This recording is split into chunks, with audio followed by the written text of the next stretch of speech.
গালি যন্ত্রণা সহ্য করে যারা দ্বীনের জন্য কাজ করে, একমাত্র কার মহব্বতে? আল্লাহ এবং তার রাসূলের মহব্বতে। আল্লাহ এবং তার সাহাবী এসে প্রশ্ন করতেছে, ইয়া রাসূলুল্লাহ মাতা সাআ। একজনের ঢাকে নিয়ে যাচ্ছে। বসেন বসেন, কার ব্যাপারটা দেখছেন? অবশ্য ওয়াজ শুনতেছে তো না, সরকার মানে একলা একলা যাইতে ভয় পেতেছে। আপনারা আছেন তো ইনশাআল্লাহ? বলেন 1 নম্বর আমলটা কি? মাশাআল্লাহ কমিটির লোকেরা বলতে পারেন। 1 নম্বরটা কি? বেশি বেশি সিজদা। 2 নম্বরটা কি? বড় দামি জিনিস নবীর মুহাব্বত। নবী একদিন সাহাবায়ে কেরামের সামনে বসে প্রশ্ন করছে, সাহাবীরা বলো তো কাদের ঈমানটা দামি? সাহাবায়ে কেরাম বলতেছে, ইয়া রাসূলুল্লাহ ফেরেশতাদের ঈমান বড় দামি, তারা যে আল্লাহর উপর ঈমান আছে। কিছু বলে ফেরেশতারা ঈমান আনবে না কেন? সার্বক্ষণিক তারা আল্লাহর কাছে, তারা তো ঈমান আনবে। বলো কাদের ঈমান দামি? সাথে সাথে সাহাবায়ে কেরাম বলতেছে, নবীদের ঈমানটা বড় আশ্চর্যজনক। নবীরা যে ঈমান আনবে, আল্লাহ নবী বললেন নবীদের উপর আল্লাহ ওহী নাযিল করছে, নবীরা ঈমান আনবে না কেন? এবার নবী আবার বললেন, বলো দেখি কাদের ঈমানটা আশ্চর্যজনক? সাহাবীরা বলতেছে, তাহলে আমাদের ঈমান আশ্চর্যজনক, আমরা সাহাবীরা যে ঈমান আনলাম। আল্লাহ নবী বলতেছে, ও আনা ফীকুম, আমি তোমাদের মধ্যে আছি, কেমন করে তোমরা ঈমান না আনবে? এরপর আল্লাহর হাবিব বলেন, শোনো, এমন কিছু মানুষ আসবে যারা পৃষ্ঠার ভিতরে কোরআন কারীম পাবে,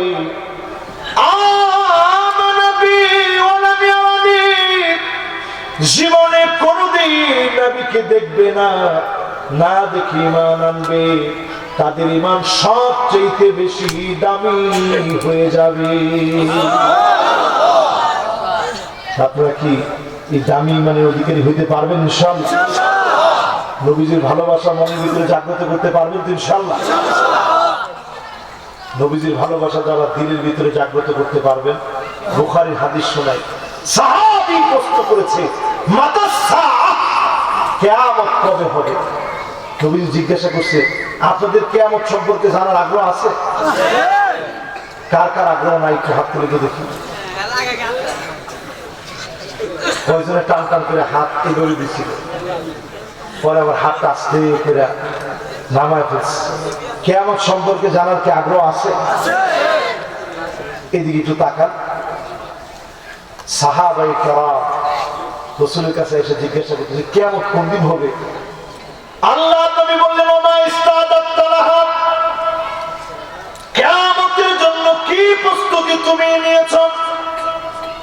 সঙ্গে সঙ্গে সাহাবী বলল, নবী তেমন কোনো প্রস্তুতি আমার না।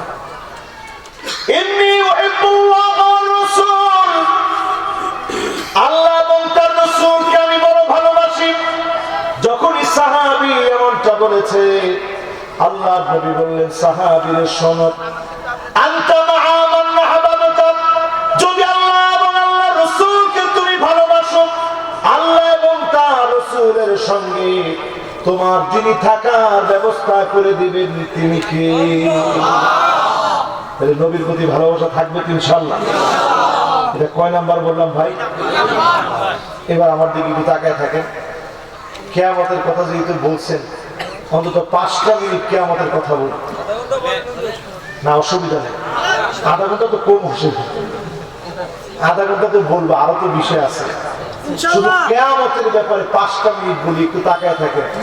পৃথিবীর ভিতরে নবীজি সাল্লাল্লাহু আলাইহি সাল্লাম 1445 বছর আগে বলে গেছেন। একটু মিলায় দেখেন তো আজকের দিনে।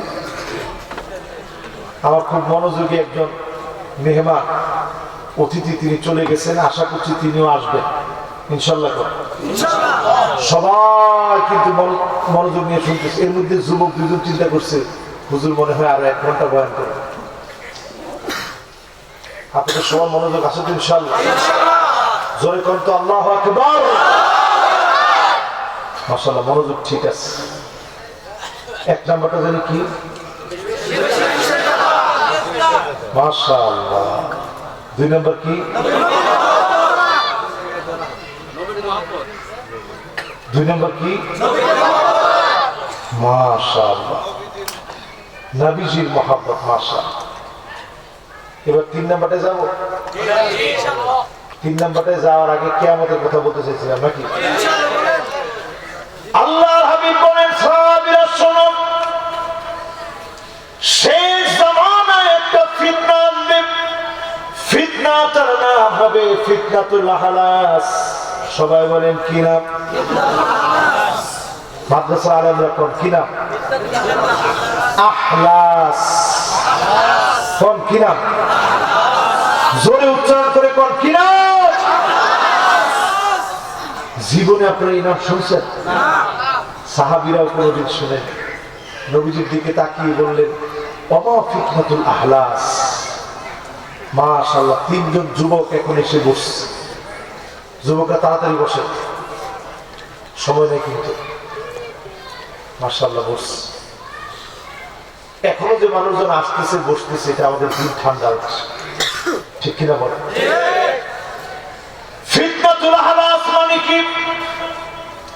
আল্লাহ নবীর কাছে যখন প্রশ্ন করা হলো, আল্লাহ নবী বিশ্ব নবী বললেন, সাহাবীরা শোনো, এমন সময় আসবে হারাবন জায়গায় জায়গায় মুসলমান মুসলমানকে এত কষ্ট দিবে, ঘরের ভিতরে থাকতে পারবে না। ঘরকে মুসলমানদের জন্য এমন বানায় দিবে, ঘরের ভিতরে ঘুমাতে পারবে না, দোকানের ভিতরে বসতে পারবে না। সারা বাংলাদেশে এমন দৃশ্য থাকলেও সিরাজগঞ্জের মাটিতে না।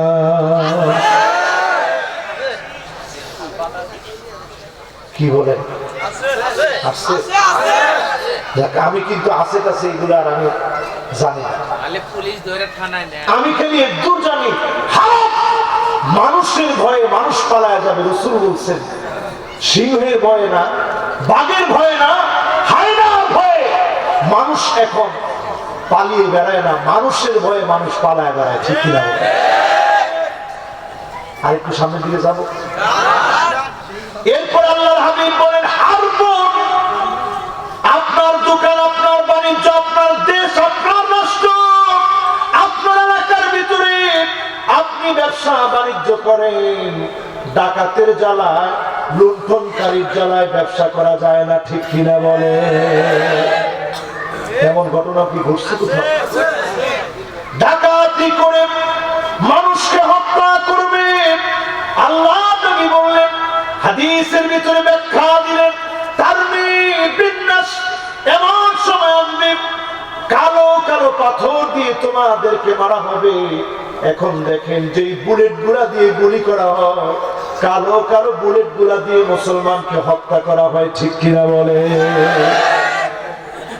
এবার আর একটু সামনের দিকে যাবো। আল্লাহ নবী বললেন, আগুন দিয়ে তোমাদেরকে মারা হবে। আজকে তাকায় দেখেন আমার ফিলিস্তিনের দিকে, ইসরাইল অভিশপ্ত ইহুদিরা দূর থেকে বসে ক্ষেপণাস্ত্রগুলা নিক্ষেপ করে, বোমাগুলো ফেলে দিয়ে যায়। আমার ঘরবাড়িগুলা দাউ দাউ করে আগুন জ্বলে শেষ হয়ে যায়, বম্পিং হয়ে ঘরবাড়িগুলা ধ্বংস হয়ে যায়। শিশু বাচ্চাগুলা ফুটন্ত গোলাপের মতো বাচ্চাগুলা শেষ হয়ে যায়। আল্লাহর আদালতে বলি, আল্লাহ যদি মারতে হয় আপনি আমাদেরকে মারেন, অভিশপ্ত ইহুদিদেরকে দিয়ে মার খাওয়ায়েন না, পড়ে না আমি। এরপরে এমন সময় আসবে, রাসূল বলতেছে, যা বলতেছি মিলতেছে ভাই? কি বলেন, মিলতেছে? এরপরে আল্লাহর হাবিব বলেন, এমন সময় আসবে যেই ফিতনার নাম নবীজি দিয়েছেন, ফিতনাতুস সাররা।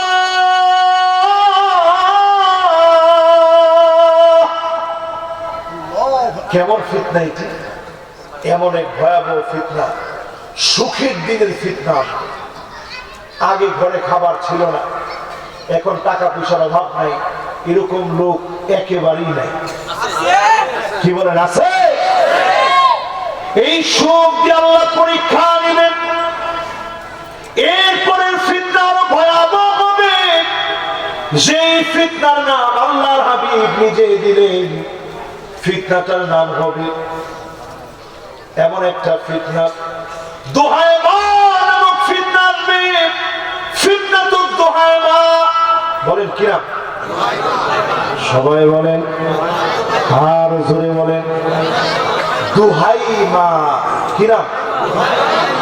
এই শব্দগুলা কি আগে শুনছেন? আজকে নতুন শুনতেছেন? একটু কান খাড়া করে শুনেন, আর বেশিক্ষণ আপনাদেরকে কষ্ট দিব না। সবাই মনোযোগ নিয়ে শুনছেন। আপনারাও 12:30 পর্যন্ত শুনতে চাইছেন। 15 বেজে গেছে, আর 15টা মিনিট শেষ। তাকায় থাকেন আমার দিকে। দুহাইমা ফিতনাটা কেমন হবে? আল্লাহর হাবিব বলেন, এমন কোন ঘর থাকবে না যেটার মধ্যে ফিতনা ঢুকবে না। কি না? এইরকম এক একটা স্মার্টফোন নাই। কার কার ঘরে একটু হাত তুলে তো দেখি। আপনাদের ঘরে নাই? হ্যাঁ, দেখি দেখি একটু একটু হাতটা উঠান তো ভাই। মাশাআল্লাহ। 1 জন 2 জন 3 জন 4 জন 5 জন 6 জন 7 জন 8 জন 9 জন 10 জন। মাশাআল্লাহ, বহুত। লিল্লাহি তাকবীর। হাত নামা। এমন সময় আসবে, দোহায়মান নামক ফিতনা আসবে। ঘরে ঘরে রন্ধ্রে রন্ধ্রে ফিতনা ঢুকে যাবে। এমন সময় আসবে মুসলমান, ঘরে ঘরে ফিতনা ঢুকে যাবে। একটা ঘর থাকবে না ফিতনা ঢুকে নাই। নবীজি বললেন, সব ঘরে ফিতনা আঘাত করবে। পৃথিবীতে দল হবে 2টা।